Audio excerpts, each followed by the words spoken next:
Geometry is really important when it comes to modeling in Maya, because if you don't have your geometry correct, then when you go to texture it or rig it so that it is able to be animated, it's just not going to work right. The textures are going to stretch and warp, and the movements of your characters just aren't going to be where you want them to be.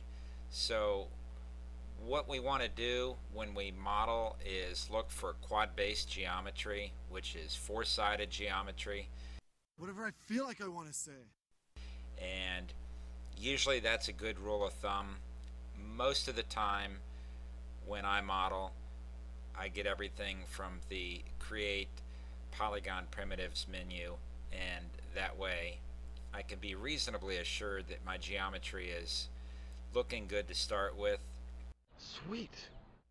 Sometimes when you extrude or you extract and add and take away lines, it gets a little messy, but generally speaking, you want to look at your topology, which is your line work when it comes to modeling in Maya, and in any major 3D program.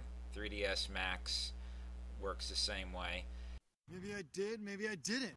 So when you can do that, you have the ability to control your objects at the subcomponent level, which simply means that you can right mouse click and you can select vertex, or you can select face or edge, and you can manipulate it at that level, and it keeps the geometry intact. And also when you're modeling, if you're modeling for game assets, then you want to look at a low poly count. A low poly count is something under 500,000 polygons, so you want to keep that in mind.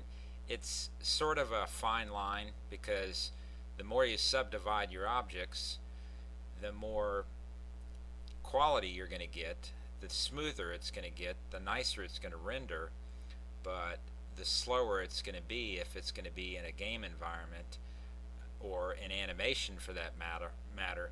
And it takes up a lot more file size when you're doing that. So rather than having hundreds of thousands of polygons, there are ways around it where you can smooth it. Like, for instance, if you're dealing with a basic cube, if you subdivide it 10 by 10 by 10 and you hit 3 to apply a smoothing algorithm to it, it's going to look nice.